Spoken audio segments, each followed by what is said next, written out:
ओम शांति। आज 18 सितंबर 2021 की मुरली का सार है। बाबा ने बताया, मीठे बच्चे, चैरिटी बिगिंस एट होम। अपने परिवार वालों को ज्ञान सुनाओ, अपने हम जिन्स का कल्याण करो।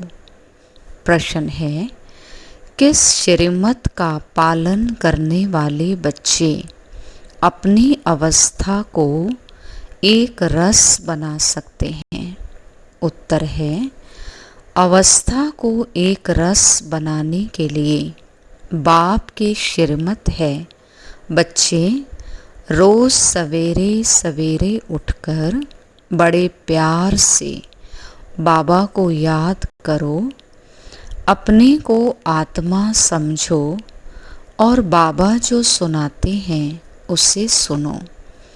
अगर याद नहीं करेंगे तो फालतू ख्यालात चलेंगे, व्यर्थ संकल्प आएंगे।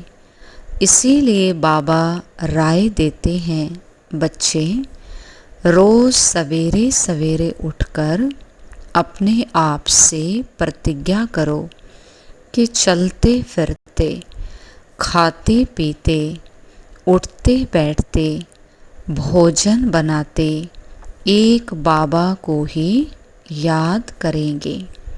ओम शांति। मीठे मीठे बच्चे जानते हैं कि रूहानी बाप है सभी रूहों का बाप, जो सबसे ऊंचे से ऊंचा है। उनको ही शिवाय नमः कहते हैं, फादर भी कहते हैं। वो बाप स्वर्ग का रचयिता है, जिसको पतित पावन ज्ञान का सागर कहा जाता। अब तुम समझते हो, हम उनके साथ बैठे हैं। यह तुम बच्चों को समझाना है। जैसे कहीं पर एक गीता पाठशाला में एक कृष्ण का लंबा चित्र 6 फुट का था। अब श्री कृष्ण को वास्तव में छोटा ही दिखाते हैं, फिर कहते हैं गीता का भगवान था। तो भला गीता कब सुनाई? बचपन में, वह जब 6 फुट का हुआ तब सुनाई। राधे और कृष्ण की जोड़ी थी। राधे कृष्ण की क्या लगती थी?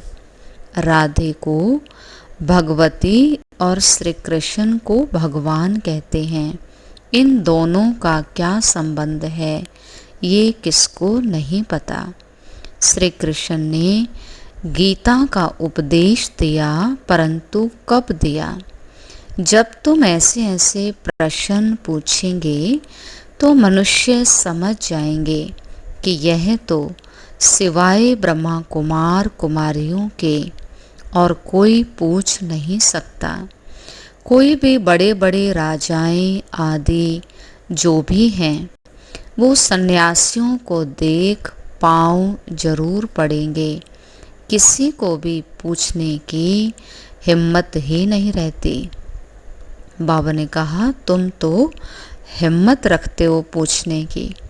कहेंगे ब्रह्मा कुमारियों में इतना ज्ञान है जो बैठ करके रचता और रचना की इतनी नॉलेज देती हैं, उनकी जीवन कहानी सुनाती हैं। तुम पूछ सकते हो कि शिव जयंती मनाते हो, पूजा आदि भी करते हो, तो जरूर वह कभी आया होगा।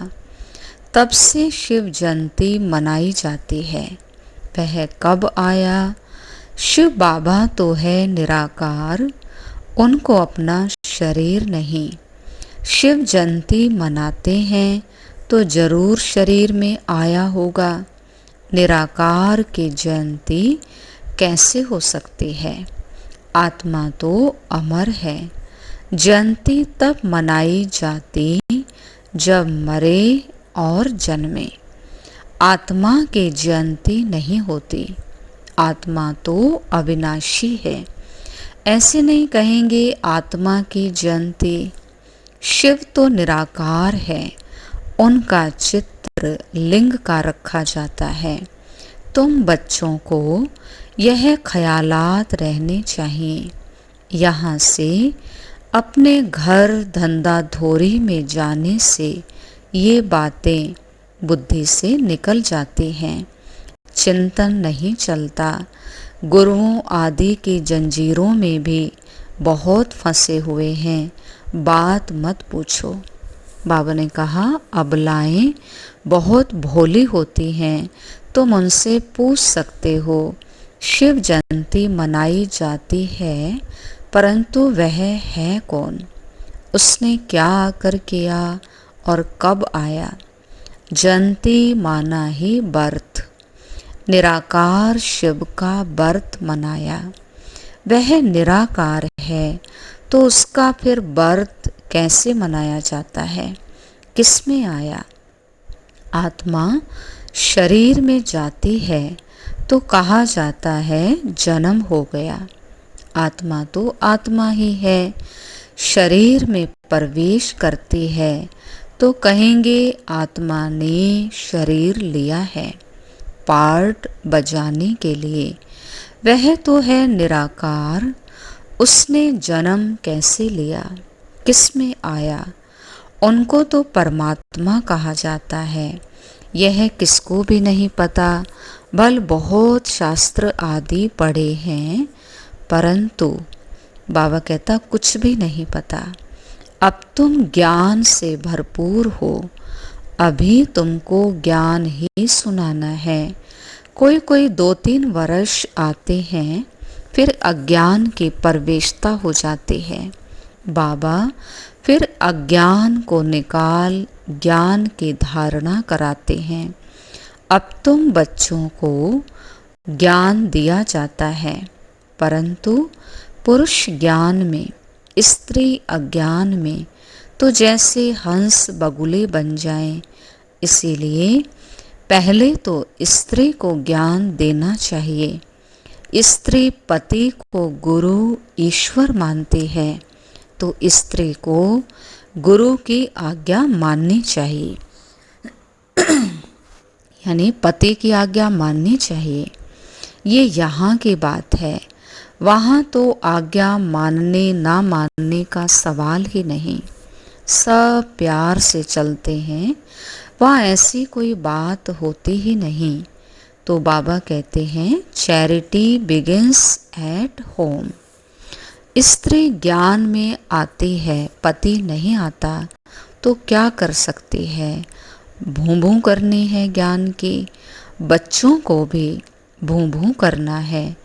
अपने हमजिन्स का कल्याण करें, है ना। जो अपने साथ के उम्र के हैं, बाबा कहता उनका भी कल्याण करो, उनको भी बताएं, बाबा को याद करो। अब लड़ाई सामने खड़ी है, बाबा आया हुआ है। मनुष्य पुकारते हैं, हे पतित पावन आओ। जबकि पतित दुनिया का विनाश होना है, तो तुम फिर पतित क्यों बनते हो? माता ज्ञान में है तो माता का काम है अपने हमजिन्स का कल्याण करना। अब तुम बाप से 21 जन्मों के लिए सारा राज्य लेते हो, तुमको कोई हाथ लगा ना सके। तुम सारे विश्व के मालिक बनते हो। फर्क देखो कितना है। ऐसे वर्षा देने वाले को कितना याद करना चाहिए।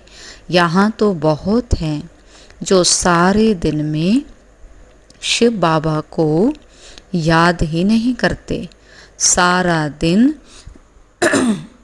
घर के धंधे धोरी के लफड़ों में ही रहते हैं।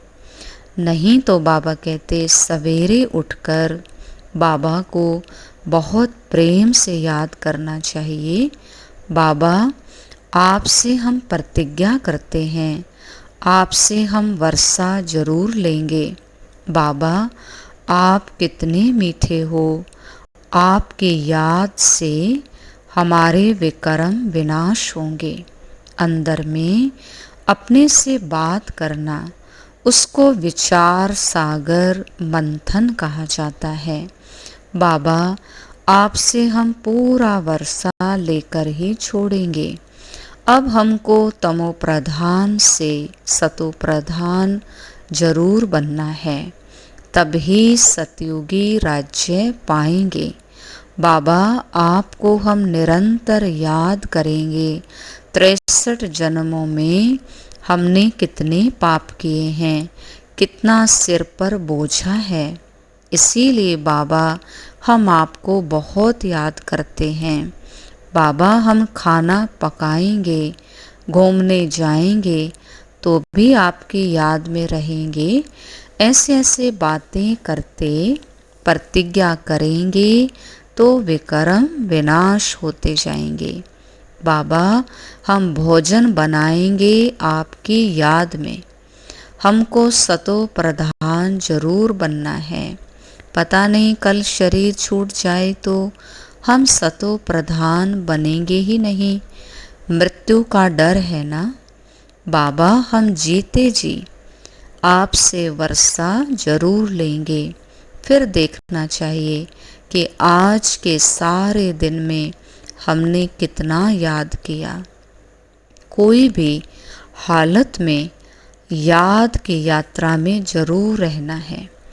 ग्रस्त व्यवहार में भी रहना है, युक्ति से चलना है। ऐसे ऐसे तीव्र वेग से पुरुषार्थ में लग जाएं तो याद भी रहेगी और आयु भी बढ़ेगी। भविष्य में तुम्हारी आयु बढ़ेगी। याद नहीं करेंगे तो पद भी कम हो जाएगा। पुरुषार्थ कर बाप से वर्षा तो लेना है ना, और स्वदर्शन चक्रधारी बनना है। जैसे हिंदुओं को क्रिश्चियन बनाने के लिए नन्स बहुत फिरती रहती हैं, घरों में दुकानों में जाती हैं, सबको कहती हैं बाइबल लो, यह लो। हमारे क्रिश्चियन धर्म में बहुत सुख है। उन्हों के भी मिशन है, बोधियों के भी मिशन है। हिंदू लोग यह नहीं समझते कि ये क्या करते हैं। हमारे हिंदू धर्म वालों को क्रिश्चियन बनाते रहते हैं। तुम कितना प्रदर्शनी में समझाते हो, भल विचार भी लिखकर देते हैं। घर में गए और खलास भूल जाता है। इसके लिए गाया हुआ है, बंदरों के आगे रतन रखो तो वह पत्थर समझकर फेंक देंगे। तो यह भी अविनाशी ज्ञान रतन कई मनुष्य पत्थर समझकर फेंक देते हैं। ये भी कुछ समझते नहीं। हाँ, जो इस धर्म वाले होंगे उन्हों को ही टच होगा। बात बहुत सहज है। बाबा स्वर्ग का रचयिता है। बाबा भारत में आते भी एक बार हैं। बाप कहते हैं, तुम मुझ पतित पावन बाप को बुलाते आए हो। अब मैं आया हूँ तुमको स्वर्ग का मालिक बनाने। तुम कहते भी हो हम इस भ्रष्टाचारी सृष्टि को श्रेष्ठाचारी बनाकर ही छोड़ेंगे।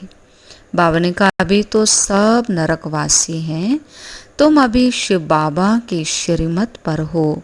शिव भगवानुवाच, मैं तुमको स्वर्ग का मालिक, राजाओं का राजा बनाता हूँ। गीता में बड़ा अच्छा लिखा हुआ है। कहते हैं, मैं इन साधुओं का भी उद्धार करने आता हूँ। तो यह उन्हों को भी सुनाना चाहिए। पुकारते भी हैं, पतित पावन सीताओं के राम। अब इसका अर्थ भी नहीं समझते। सब हैं भक्तियाँ अथवा सीताएं। वह पुकारती हैं, हे राम आकर हम सीताओं का उद्धार करो। फिर कहते हैं, रघुपति राघव राजा राम। वास्तव में राजा राम की बात नहीं, मुख्य भूल यह है, जो शिव के बदले श्री कृष्ण का नाम डाल दिया है। पूछना चाहिए, श्री कृष्ण व राम को काला क्यों दिखाया है? सतयुग त्रेता में है ही सुंदर, फिर शाम होते हैं। पहले है गोल्डन एज, फिर सिल्वर एज, फिर कॉपर एज, फिर आयरन एज। इस समय है आयरन एज। गोल्डन एज थी तो कितना मान था, तो युक्ति से जाकर समझाना चाहिए। वह कोई इतना जल्दी अपना हठ नहीं छोड़ेंगे। बाबा कहता युक्ति से समझाना पड़ता है। बाबा ने कहा, बाबा को पुकारते ही तब हैं जब पतित हो जाते हैं, फिर कहते हैं आकर पावन बनाओ। आएंगे तो जरूर पुरानी दुनिया में। पतित पावन कहते हैं तो जरूर अंत में ही आएंगे। खुद कहते हैं मैं कल्प कल्प कल्प के संगम युगे आता हूँ पावन दुनिया बनाने। अभी संगम है, अभी बाबा सबको सदगति में ले जाते हैं। तो ऐसे बाप के श्रीमत पर चलना चाहिए। बाबा कहते सवेरे सवेरे उठकर याद करना चाहिए। मुक्ति, जीवन मुक्ति के लिए और कोई की भी बात नहीं सुनो, सिर्फ बाबा से ही सुनो। वही मुक्ति और जीवन मुक्ति देते हैं। बाबा ही पावन बनाने के लिए आए हैं। बाबा कहते हैं आत्मा के लिए कहते हैं कि बिंदी है, चमकता है अजब सितारा भ्रकुटी में। बाप समझाते तुम मुझे कहते हो परमात्मा सुप्रीम सोल। लौकिक बाप को कभी परमात्मा कहेंगे क्या? परमात्मा जो परम धाम में रहते हैं उनको कहते हैं सुप्रीम सोल। वह तुम्हारा बाप है, वो आकर इसमें प्रवेश करेंगे। गुरु शिष्य के बाजू में बैठेगा ना। बाबा कहते ये कोई बातें शास्त्रों में नहीं हैं, ये बाबा ही आकर बतलाते हैं। बाप को बहुत प्रेम से याद करना चाहिए, जो बाबा हमें विश्व का मालिक बनाता है। अब तुम्हारी बुद्धि में है हम क्या बन रहे हैं, दूसरे जन्म में हम यह जाकर बनेंगे। यह कॉलेज है सतयुग का, प्रिंस प्रिंसेज बनने का। बाप आकर धर्म के साथ डेटी राजधानी भी स्थापन करते हैं, यानी देवी देवता के राजाई भी स्थापन करते हैं। अच्छा, मीठे मीठे सिकलधे बच्चों प्रति मात पिता बाप दादा का याद प्यार और गुड मॉर्निंग। रूहानी बाप के रूहानी बच्चों को नमस्ते। हम रूहानी बच्चों की रूहानी बाप दादा को नमस्ते नमस्ते। Diamond morning, good morning. धारणा के लिए मुख्य सार। बाबा ने मुक्ति जीवन मुक्ति के लिए जो भी ज्ञान की बातें सुनाई हैं वही सुननी और धारण करनी है। बाकी सब भूल जाना है। अपना और अपने लौकिक परिवार का कल्याण करना है।